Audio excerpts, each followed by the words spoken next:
welcome to our community. Susie Thomas with you this morning. So happy to welcome Rick Miller from N2 Publishing. Good morning. Good morning. Some people may not have heard of N2 Publishing before. Tell me a little bit about it, Rick. Well, N2 Publishing, it's a publication company. You know, we do private neighborhood publications. Work with a lot of communities here in Northeast Ohio. A handful of communities here in Stark County, and as well as Summit County as well. Mm-hmm. So, tell me a little bit about N2. What does that mean? Well, it's actually network neighborhoods. I believe that's a great question. I said that off the top of my head, and I should probably think about that. That makes but sense. We go by N2 Publishing, and it's really meant to kind of bring communities together as more of a neighborhood. And so, 15 years ago, they started in Wilmington, North Carolina. How did that all get started, that idea? Man, two awesome guys named Dwayne and Earl had this idea to kind of take a newsletter for a neighborhood and just blow it up and make it way bigger and better. So they started working in a neighborhood in Wilmington, North Carolina, where our headquarters are now, and kind of started talking to residents and said, hey, what if we could take your newsletter, get some cool spotlights on families and pets and kids and businesses, and then mix in some of the local businesses that are really looking to partner and work with the residents in those neighborhoods. And that kind of turned into what it is today.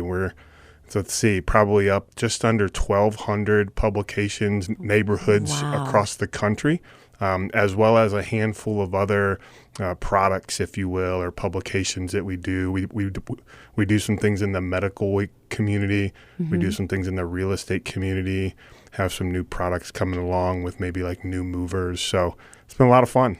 It seems like in our day and age, neighbors don't know each other the way that they used to. It depends, of course. That is a real gross generalization. But back in the day, it seemed like everybody knew everybody in the neighborhood. And we seem to hop in our cars and go to our friends' houses, but they're not necessarily dropping in next door. Mm-hmm. Is that what you find with this, that this is even a publication that is introducing neighbors to neighbors? Oh, without a doubt. I can't tell you the conversations I've had with residents that tell me, man, I knew this person, but I had no idea they lived in my neighborhood. I read a story about them in our neighborhood publication, and it introduced me to somebody. Or it's great when people move in, new residents in a neighborhood. And so I don't think it's an exaggerated statement to say that people don't talk as much to their neighbor as they used to. Maybe you're kind of on a waving relationship. These publications and magazines are a great way just to learn a little bit about, somebody else next door or a block or two away or a street away in your neighborhood. So, how long have you been involved with it? So I purchased my first franchise of N2 Publishing last March. And so what is that? A little bit under a year and a half now. Mm-hmm. And what made you do that, Rick? Oh, gosh. The truth is, it's kind of, I don't know, it's one of those things. We all look at our lives and we look at what we're doing with our lives from a career standpoint. And I think we all get to where we wonder, are we making an impact? Are we doing something that's rewarding personally? Are we benefiting others with what we do? Sometimes we can all answer that question with, yeah, absolutely. My wife, she was a registered nurse at Akron Children's Hospital for 12 plus years. And she went back and got her master's degree, and she's now a nurse practitioner. And honestly, I started to grow envious of her and her ability to impact people every day. Mm-hmm. And so I started looking around and going, man, how can I'm not medical. I'm not nearly as smart as her. I don't do needles. So the whole medical field was not in my plans, but I did want to find a way. And so I actually told my wife one day, I'm like, you know what? I think I want to try to be mayor, or I want to run for city council or something crazy like that. And she went, yeah, no, I'm not being the mayor's wife. So we're going to have to come up with another way for you to impact people. And so we kind of laughingly and jokingly talked about that. But then I was actually introduced by a friend of mine to N2 Publishing as we were looking for ways I could go a different path with my career, and started talking about what N2 does. And I was immediately impressed, and I immediately gravitated to the resident side of these publications and just getting to bring a smile to a person's face with this magazine when it hits their mailboxes every month. And so it kind of just went from there. What was your background? Because not everybody can dive from point A to point B when you're diving into publishing. Yeah, so I went from the medical imaging equipment world, buying and selling medical imaging equipment and medical imaging businesses, and went into publishing, owning and publishing a magazine. So completely one end of the spectrum to another. Yeah. But it was made possible by really putting together an awesome team around me. And so I don't have to have an expertise in every aspect of what I do. I'm a big believer that we surround ourselves at a table with a bunch of smart people, way smarter than we are, way better than we are, and then the team just kind of makes it all happen. So that's been my priority. So you go into a neighborhood and you say, you have a nice newsletter that keeps everybody apprised of what's happening. Sometimes, yeah. Well, how would you like to have this amazing magazine? Yeah, so kind of. I mean, I own two publications. One goes to the residents in Glenmore here in Canton, and the other one goes to the residents in Lake Cable in Canton. And so Glenmore and Lake Cable. Glenmore magazine was already existing. I purchased it as an existing publication. So that one, it was just my task to kind of revitalize and grow it and bring some more resident interaction and things like that. So the Lake Cable publication, though, was a lot of fun because I got to do that from scratch. And so one of the first things I did. How do you do that? How do you even start from scratch? It was this idea. I started talking to some friends of mine that live in the neighborhood. Hey, do you think your neighbors and you would like something like this? Oh, yeah. Why wouldn't we like it? It's all about us. It's fun. It's happy. It's all about our neighbors, and it brings joy. And it's about bringing a spotlight to the wonderful accomplishments of the people and the kids and we have a pet of the month and just crazy stuff like that. So I started talking to people, and it was, that would be fun from a resident standpoint. Obviously, the business aspect of it comes into play. And as I started talking to business partners of mine in my Glenmore publication, there was a resounding, we love that neighborhood. It's a target market for us from a business standpoint. We want to grow our presence there. We love supporting those people. We already do in a lot of cases. So, that became... So then the next step was, let's go talk to the folks that run the Lake Association, right? And had great conversations with them and just said, hey, I want to do something for the residents. And what was their reaction to you? It was predictably guarded, maybe I would say, because it's such a private group, and it should be. It's a wonderful community. The Lake Association is really running a great program there with the residents. They do so much for them. And so when I approached them with this idea that I was going to bring this publication, they kind of said, well, is it going to cost anybody anything? I said, no, it doesn't cost the residents anything. Okay, how does that work? So you're doing a beautiful, high-end, very beautiful magazine. It shows up in the mailbox, and we haven't paid a dime for it. Right. How does that happen? With just the power of sponsorship. Like I mentioned, I wanted to make sure that when trying to decide if to bring this publication to Lake Cable, it was, let's look at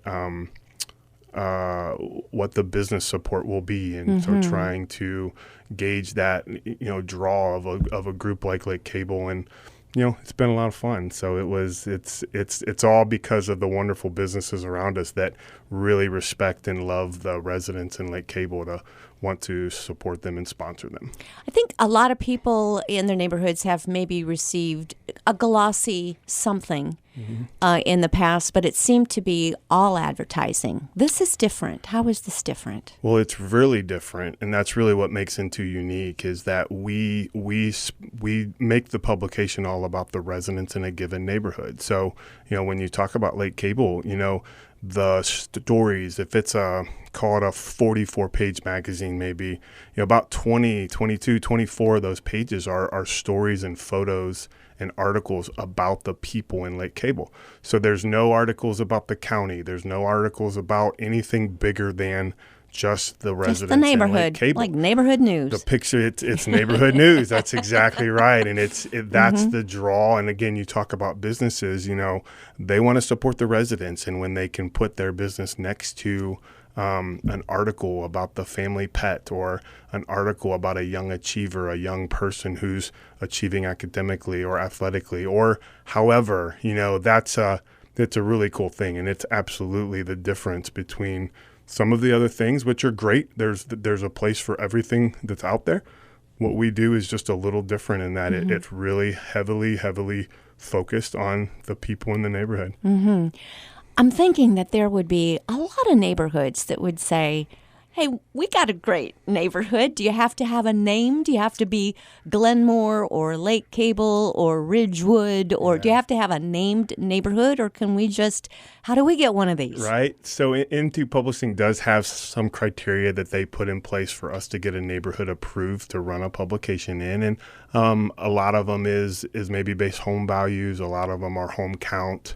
There's just tremendous number of amazing people, amazing residents, amazing homes, and amazing neighborhoods, but obviously not everything works everywhere. So I yield myself to Into Publishing as a corporate entity. And if I have a neighborhood I think might be a great fit, I run it through them, and they kind of give me the yay or nay, and then we move forward. I'm thinking so many of our listeners are in, Holmes or Tuscarawas County, and there would be some neighbors who live far away from each other. Yeah. But it would be a tremendous area. They have a lot of pride in their community. Absolutely. One of the things that Into is doing is they're exploring other products, if you were, other types of publications that we can widen out. And, as of, for the last 14, 15 years, Into is really specialized in these neighborhood focused publications. They're small.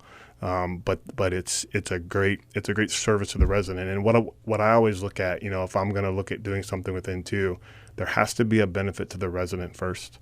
And that's how I run my business. And that's how I believe the Into franchises that are the most successful are the ones that are focusing on the people that are getting the publication. So how do you get started with something like this? Because somebody else might be listening and going, oh, maybe I want to check into Into as well. There's actually, it's one of the things that we're really focused at Into on is growing from a publication standpoint. And when you grow, you have to have people that want to get engaged with Into. And so it's definitely an opportunity right now, both locally and nationally, to get engaged with Into Publishing. And I would be more than happy to talk with anybody that has interest in exploring the Into Publishing opportunity for sure. Now, do you have to live in the neighborhood itself to be doing a publication for that neighborhood? You do not. I do not live in Lake Cable, and I do not live in Glenmore, while I own those two magazine franchises. But at the same time, I have some friends that live in the neighborhood that they do a publication for. So it can definitely be done both ways, but it's certainly not a requirement or necessary. Are you advocating to get one for your neighborhood? Because they're really, really nice. As much as I love my neighborhood, it's probably not big enough and probably doesn't meet the criteria. But that's okay though, because it's there's a lot of awesome neighborhoods and everything out there, and it's fun. I've got some ideas, but we'll see. Networking is really basically in the title, and that's what you needed to do to get started. Network with some folks who lived in Glenmore or in Lake Cable and say, here's what I'm doing, and would you like to come on board? And where do you find people to do these articles and to do the photography and to do all those things that make it just a really top drawer publication? Yeah. So the first thing I did when I bought my first franchise last March, whatever it was, was start reaching out to residents in the Glenmore neighborhood. First priority one was to build myself as a person they could trust, as a person that they knew had their neighborhood's interest in mind when I was building this magazine and kind of rebuilding it, if you will. And so those neighborhood relationships were huge for me, and it gave me an opportunity to meet people and to get referred to other people. And so I talked to a lot of people about the magazine, and I mentioned, especially on the business side, it's a lot of businesses I work with have really been built and have grown their presence in communities based on word of mouth. And that's a huge thing, and the magazines end up kind of supporting that and growing that word of mouth. But from a personal standpoint, when I was trying to grow my presence and introduce myself, it became all about word of mouth and meeting one resident at a time, and then being being referred or being introduced to their friends and their neighbors as a way of just growing my presence within the neighborhood as somebody that just wanted to be part and build this really cool magazine with them. It's a very cool idea. We are speaking with Rick Miller. He's from N2 Publishing, and we're going to find out a little bit more about these after these words. You're listening to Our Community.